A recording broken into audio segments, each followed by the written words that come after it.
ಸುವರ್ಣ ಕರ್ನಾಟಕದ ಸುವರ್ಣ ವರ್ಣದ ಕೆರೆ ಹಾವು ನೋಡ್ರೋ, ಎಷ್ಟು ಚಂದ ಇದೆ, ಎಷ್ಟು ಸುಂದರ ಇದೆ ನೋಡಿ. ಪ್ರಾಣಿಗಳನ್ನ ಪ್ರೀತಿ ಮಾಡೋದು ಕಲ್ತ್ಕೊಳ್ಳಿ.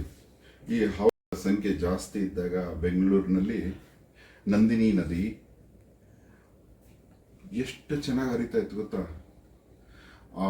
ಇವತ್ತು ಹಾವುಗಳ ಸಂಖ್ಯೆ ಕಡಿಮೆ ಆಗಿದ್ದಕ್ಕೆ ತುಂಬಾ ಕೊಚ್ಚೆ ಆಗ್ಬಿಟ್ಟಿದೆ. ಇದ್ದ 2 ನದಿಗಳು, ನಂದಾನಂದಿನಿ 2 ನದಿಗಳು, ವೃಷಭಾವತಿ ಯಾವುದು ಕನಕಪುರ ಹೋಗುತ್ತೆ, ಅದು ಇವತ್ತು ಈ ಹಾವುಗಳ ಸಂಖ್ಯೆ ಹೆಚ್ಚಿದ್ದಿದ್ರೆ ದಿವಾನ್ ಪೂರ್ಣಯ್ಯನಿಗೆ ಹಾವುಗಳು ಒಂದು ಬಾವಿ ತುಂಬಾ ಕಂಡಿದ್ದಕ್ಕೆ ಅದಕ್ಕೆ ನಾಗರ ಬಾವಿ ಅಂತ ಹೆಸರಿಟ್ಟಿದ್ರು. ಅರ್ಥ ಮಾಡ್ಕೊಳ್ಳಿ ಎಷ್ಟು ಜನ. ಸಂತತಿ ಹೆಚ್ಚಾದ್ರೆ ಬೆಂಗಳೂರು ಮತ್ತೆ ಸುಂದರ ಆಗುತ್ತೆ.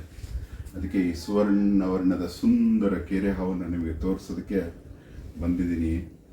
ವೃಕ್ಷ ರಕ್ಷ ಪಕ್ಷಿ ರಕ್ಷಗಳೊಂದಿಗೆ ಉರಗ ರಕ್ಷವೂ ಮಾಡುತ್ತಿರುವಂತಹ ಉರಗ ರಕ್ಷಾ ತಂಡದೊಂದಿಗೆ ಅಹೋರಾತ್ರ. ಪ್ರತಿಯೊಂದು ಸಂತತಿಯನ್ನ ಬ್ರಹ್ಮದೇವ ಸೃಷ್ಟಿ ಮಾಡಿಸ್ಬೇಕಾದ್ರೆ ಕೇಳ್ತಾರಂತೆ, ನಿನ್ಗೇನ್ ಬೇಕಪ್ಪ. ವಿಶ್ವಕರ್ಮ ಕೂಡ ಇದನ್ನ ಸೃಷ್ಟಿ ಮಾಡಬೇಕಾದ್ರೆ ಕಶ್ಯಪ ಸಂತಾನ ಕದ್ರುವಿನಿಂದಂತ ಆದಂತಹ ಸೃಷ್ಟಿ ಇದು. ಕೆರೆ ಹಾವು ಹೇಳ್ತಂತೆ, ನನಗೆ ವಿಷ ಬೇಡ ಅಂತ. ಯಾಕಂದ್ರೆ ಅದ್ರ ಹಾನಿ ಮಾಡುವ ಗುಣವೇ ಬೇಡ ನನಗೆ. ಕಷ್ಟಪಟ್ಟು ದುಡಿದು ತಿನ್ಬೇಕು ನಾನು.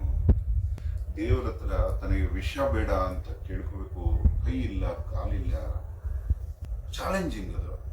ನನಗೆ ಆಯುಧ ಬೇಡ, ನೀನು ಆಯುಧ ಇಟ್ಕೋ, ನಾನು ಆಯುಧವಿಲ್ಲದೆ ಹೋರಾಡ್ತೀನಿ ಅಂತ ಹೇಳಿದ ವೀರನ ಹಾಗೆ.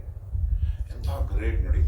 ಕೈ ಇಲ್ಲ, ಕಾಲಿಲ್ಲ, ಲಾಲ ಇದೆ, ತಲೆ ಇದೆ, ವಿಷ ಇಲ್ಲ, ಎದುರು ಮನುಷ್ಯನ ಕೈಯಲ್ಲಿ ಆಯುಧಗಳಿದೆ, ಕಟ್ಟಿಗೆಗಳಿದೆ, ಕೋಲುಗಳಿದೆ. ಭಯ ಬೀಳಿಸಿ ಹಾನಿ ಮಾಡದೆ ತನ್ನನ್ನು ತಾನು ರಕ್ಷಣೆ ಮಾಡಿಕೊಳ್ಳುವಂತಹ ಸಂತಾನ ಕೆರೆ.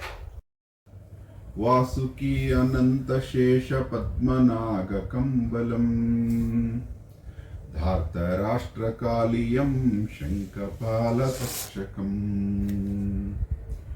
ನಮಸ್ತೆ ಗೆಳೆಯರೆ. ಅತಿ ವಿರಳ ಬಂಗಾರ ವರ್ಣದ ಸುವರ್ಣ ಕರ್ನಾಟಕದ ಅತಿ ಸುಂದರ ಹಳದಿ ಕೆರೆ ಹಾವು, ಹಳದಿ ನೀರ ಹಾವು. ಈ ಹಾವು ಇಲ್ಲದಿದ್ದಲ್ಲಿ ನಾವು ಜಗತ್ತೆಲ್ಲ ದುರ್ಗಂಧದಿಂದ ಮರಣ ಆಗ್ತಿದ್ವಿ. ಯಾವುದೇ ಸಂಬಳವಿಲ್ಲದೆ, ಯಾವುದೇ ರಜೆ ಇಲ್ಲದೆ, ಯಾವುದೇ ಗೊಂದಲವಿಲ್ಲದೆ ತನ್ನ ಕೆಲಸವನ್ನು ತಾನು ಮಾಡಿ ನಾಗರ ಪಂಚಮಿಯಂದು ಭೂಮಿಯ ಮೇಲ್ಭಾಗಕ್ಕೆ ಬಂದು ನೃತ್ಯ ಮಾಡುವಂತಹ ಕೆರೆ ಹಾವು. ಈ ಬಂಗಾರ ವರ್ಣದ ಕೆರೆ ಹಾವನ್ನ ಮೊಟ್ಟ ಮೊದಲ ಬಾರಿಗೆ ಕಂಡದ್ದು ಅಹೋರಾತ್ರ. ನಮ್ಮ ಉರಗ ರಕ್ಷಾ ತಂಡದಿಂದ ಇವತ್ತು ಒಂದು ಅಪಾರ್ಟ್ಮೆಂಟ್ ಗಾರ್ಡನ್ ಇಂದ ರಕ್ಷಿಸಲ್ಪಟ್ಟಿತು. ಇದನ್ನ ಇಂದು ಅದೇ ಅಪಾರ್ಟ್ಮೆಂಟ್ ಪಕ್ಕದಲ್ಲಿರುವ ಕಾಡಿನಲ್ಲಿ ಬಿಡಲಾಗುತ್ತೆ, ನೀರಿನ ಬಳಿ ಬಿಡಲಾಗುತ್ತೆ. ಇಷ್ಟೊಂದು ಸುಂದರ ಹಾವನ್ನು ಕಂಡಾಗ ನಿಮಗೆ ತೋರಿಸದಲ್ಲಾಗದೆ ಇರಲಾಗಲಿಲ್ಲ ಅಹೋರಾತ್ರನಿಗೆ.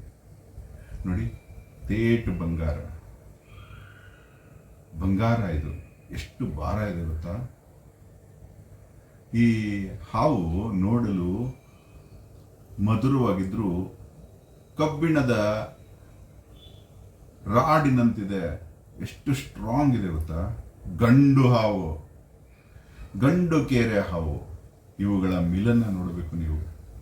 ವೈಬ್ರೇಟಿಂಗ್ ಆಗಿರುತ್ತೆ. ಇವತ್ತು ನಮ್ಮ ಶಿವಲಿಂಗದೊಂದಿಗೆ ಆಟವಾಡುತ್ತಿರುವಾಗ ನೋಡಲು 2 ಕಣ್ಣು ಸಾಲದು. ನೀರಿನೊಂದಿಗೆ ಸೇರಿಸಿ ಡಿಹೈಡ್ರೇಷನ್ ಅನ್ನ ಕಡಿಮೆ ಮಾಡಿದ್ವಿ.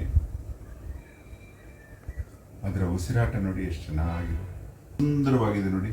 ಹಂಗೆ ಮೇಲ್ ಬಂದು ಆ ಶ್ರೀಚಕ್ರ ನೋಡಿ, ಆ ಶಿವಲಿಂಗದ ಮೇಲೆ ಎಷ್ಟು ಚೆನ್ನಾಗಿದೆ. ಅದರ ಮೈ ಮೇಲಿನ ಆ ಭಾಗಗಳು ನೋಡಿ ಎಷ್ಟು ಚೆನ್ನಾಗಿದೆ. ಕವಲುಗಳು ನೋಡಿ ಎಷ್ಟು ಚೆನ್ನಾಗಿದೆ. ಫಿಲ್ಸ್ ನೋಡಿ ಎಷ್ಟು ಚೆನ್ನಾಗಿದೆ. ಶ್ರೀಯಂತ್ರವನ್ನ ಹೋಲುತ್ತೆ. ಏನೋ ಆ ಶಿವಲಿಂಗಕ್ಕೂ ನಾಗಗಳಿಗೂ ಸರ್ಪಗಳಿಗೂ ಅವಿನಾಭಾವ ಸಂಬಂಧ ಅನಿಸುತ್ತೆ. ಎಷ್ಟು ಸುಂದರ ಹಳದಿ ಬಣ್ಣದ ಕೆರೆ ಹಾವು. ಅತಿ ವಿರಳ ಸುವರ್ಣ ವರ್ಣದ ಕೆರೆ ಹಾವು. ಬನ್ನಿ ಗೆಳೆಯರೆ, ಎಷ್ಟು ಮಧುರವಾಗಿದೆ ಇದು. ನೀವೆಂದೂ ಕಣ್ಣದ ಕಾಣರಿಯದ ಸುಂದರ ಕೆರೆ ಹಾವು ಇವತ್ತು ಅಪಾರ್ಟ್ಮೆಂಟ್ ಗಾರ್ಡನಿಂದ ಕಾಪಾಡಿ ತರಲಾಗಿದೆ ನಮ್ಮ ರೆಸ್ಕ್ಯೂ ಟೀಮ್. ಇದನ್ನ ಕಾಡಿಗೆ ಬಿಡಲಾಗುತ್ತೆ ಹತ್ತಿರದಲ್ಲೇ. ಅತಿ ಮಧುರವಾದ ಈ ಕೆರೆ ಹಾವು, ಈ ಬಣ್ಣ ನೀವು ನೋಡಿರ್ಲಿಕ್ಕಿಲ್ಲ, ಹಾಗಾಗಿ ತೋರಿಸ್ತಾ ಇದ್ದಾನೆ. ಅಹೋರಾತ್ರ ನೀರಿಗೆ ಬಿಡೋಣ, ಪಾಪ ತುಂಬ ಇಷ್ಟಪಡುತ್ತೆ ನೀರನ್ನ. ನೋಡಿ, ಇಂದು ನಿಮಗೆಲ್ಲ ಅಚ್ಚರಿಯ ಅದ್ಭುತಗಳನ್ನ ತೋರಿಸಲು ಬಂದಿದ್ದಾನೆ ಅಹೋರಾತ್ರ. ಅಹೋರಾತ್ರನು ಜೀವಮಾನದಲ್ಲಿ ಕಾಣದ ಕಂಡರಿಯದ ಸುವರ್ಣ ವರ್ಣದ ಕೆರೆ ಹಾವು, ನೀರ ಹಾವು, ಕೆರೆ ಹಾವು. ನಮ್ಮ ಬೆಂಗಳೂರನ್ನ ದುರ್ಗಂಧ ಬರದೆ ಕಾಪಾಡುತ್ತಿರುವಂತಹ ಸುವರ್ಣ ಬಣ್ಣ, ಯೆಲ್ಲೋ ಬಣ್ಣ, ಅರಿಶಿಣದ ಬಣ್ಣದ ಕೆರೆ ಹಾವು. ನೋಡಿ, ತುಂಬಾ ರೇರ್.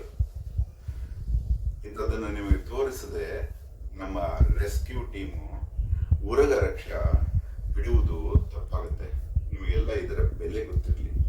ಅಪಾರ್ಟ್ಮೆಂಟ್ ಒಂದರ ಗಾರ್ಡನ್ ಅಲ್ಲಿ ಸಿಕ್ಕ ಈ ಸುತ್ತುವರೆದ ಜನ ಎಲ್ಲಿ ಕೊಲ್ಲುತ್ತಾರೋ, ಕಲ್ಲು ಹಾಕುತ್ತಾರೋ, ಗಾಯಗೊಳಿಸುತ್ತಾರೋ ಅನ್ನೋ ಭಯದಿಂದ ನಾವು ಅದನ್ನ ಪ್ರೀತಿಯಿಂದ ಹಿಡಿದು ತಂದು ಸುಸ್ತಾಗಿದ್ದ ಹಾವನ್ನ ಡಿಹೈಡ್ರೇಟ್ ಆಗೋದು ಬೇಡ ಅಂತ ನೀರಲ್ಲಿ ಬಿಟ್ಟಿದ್ದೇವೆ. ಸುಮಾರು 2 ಗಂಟೆಗಳ ಕಾಲ ಲೀಲಾಜಾಲವಾಗಿ ಆಡ್ತಾ ಇದೆ. ಆ ಹಾವನ್ನ ನಿಮಗೆ ತೋರಿಸಿದ ನಂತರ ಅದೇ ಸ್ಥಳದ ಹತ್ತಿರದ ಕಾಡಲ್ಲಿ ಬಿಡುತ್ತೇವೆ, ಬಿಡಲಾಗುತ್ತೆ.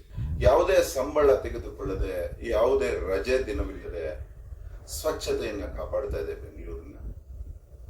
ಅವುಗಳದೇ ಆದ ಲೆಕ್ಕಾಚಾರ, ಪ್ರೀತಿ ಎಂದಿಗೂ ಕಡಿಯೋದಿಲ್ಲ. ಕಡಿದರೂ ವಿಷವಿಲ್ಲದ ಹಾವು. ಇವುಗಳನ್ನ ಪ್ರೀತಿಸಿ, ನಿಮಗೆ ಒಳಿತಾಗುತ್ತದೆ. ನೋಡಿ ಎಷ್ಟು ಚೆನ್ನಾಗಿ ಆಡ್ತಾ ಇದೆ. ನೋಡಿ ನೋಡಿ ನೋಡಿ, ಒಳಗೋಗು ಅಂದ್ರೆ ಒಳಗೋಗುತ್ತೆ, ಹೇಳಿದ ಮಾತು ಕೇಳುತ್ತೆ. ಒಳಗೋಗು, ಒಳಗೋಗು, ಆಯ್ತಪ್ಪ, ಒಳಗೋಗು, ಒಳಗೋಗು. ಆಯ್ತು, ಏನಷ್ಟು ಯಾಕೋ, ಎಂಜಾಯ್ ಮಾಡು, ಈಜು, ಎಂಜಾಯ್ ಮಾಡು, ಎಂಜಾಯ್ ಮಾಡು, ಒಳಗೋಗು. ಇದು ಮನುಷ್ಯನ ಎತ್ತರ ನಿಂತುಕೊಳ್ಳುವ ಶಕ್ತಿ ಇದೆ ಅದಕ್ಕೆ. ಮನುಷ್ಯನ ಎತ್ತರ ಸೀದಾ ಮುಖಕ್ಕೆ ಬರುವಂತಹ ಎತ್ತರಕ್ಕೆ ಬರುತ್ತೆ. ಅದರ ಸಾಮರ್ಥ್ಯ ಅಷ್ಟಿದೆ. ಕಬ್ಬಿಣದ ಕೋಲಿನಂತಾಗುತ್ತದೆ ಅದರ ದೇಹ. ತುಂಬಾ ಒಳ್ಳೆ ಹಾವು.